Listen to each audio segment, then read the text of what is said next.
Guys, maging paalala ito sa lahat, lalong-lalo na sa mga OFW na nakabakasyon ngayon sa Pilipinas, na bili ng pasalubong or na mga dadalhin pabalik sa ibang bansa. Dahil naranasan ko din ito nung nagbakasyon ako, nabili ako ng mga pansit bato galing Bicol at mga daing, pero iniwan ko lang yung 5 kilo sa guard sa NAIA. Kaya tuwang-tuwa si ating guard. Ganito din ang naranasan ng kababayan nating OFW na pabalik sa bansang Taiwan. Punong-puno ang kanyang maleta at over baggage siya. At karamihan sa laman ng maleta niya ay mga bunga ng malunggay. What? At handa siyang i-give up ang lahat, wag lang ang bunga ng malunggay. POV, my one no layat layat wag lang yang malunggay. Ay, ang ititimpag natin. Mas mahalaga yan. Oh, mas mahalaga to. Oo, mahalaga kasi yan eh. Meron din akong dalang ganito. Ay, oo, meron. Ilang kilo. Meron daw. Kaya kanta mo mo kasi nila. Dom na, Bryce. Dom na, Bryce. Ayan, glass ata to eh. Ito yung mabigat. Bagoong ata yun. Sabi ito wala ko malunggay.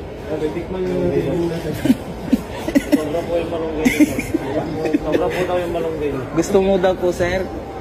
Ng malunggay. Ano ko, ito lang. Ay sa ano? Pampanga. Ang hapa. 14 daw, sir. Ano yan? Yung 14. Yung mga hybrid yan. Japan. Pre, kaya mo na.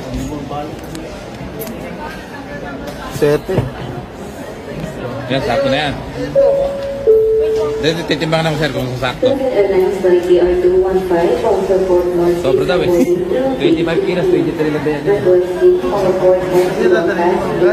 Opo. Kaya sir, kung sumakto niya, baka...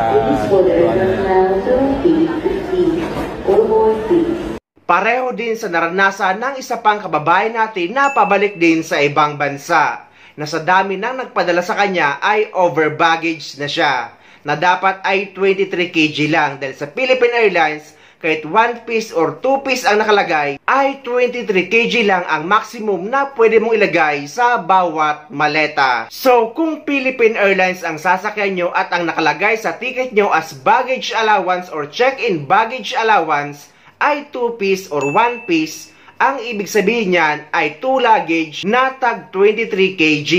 Pwedeng bumaba pero hindi kayo pwede lumampas sa 23 kg bawat maleta. Ganon din kapag 1 piece lang ang nakalagay kapag Philippine Airlines kayo. 23 kg lang ang maximum na pwede nyo ilagay at bawal kayong susobra para maiwasan nyo ang ganitong abala. Baklas, nagbabaklas siya ng mga bagahin niya kasi 23 kilos lang sa dami ng padala. Kailangan 23 kilos lang talaga. So, ang daming maibabalik. Ang dami na ako nakuha. Ang lakas, ang dami. Ang daming naibalik.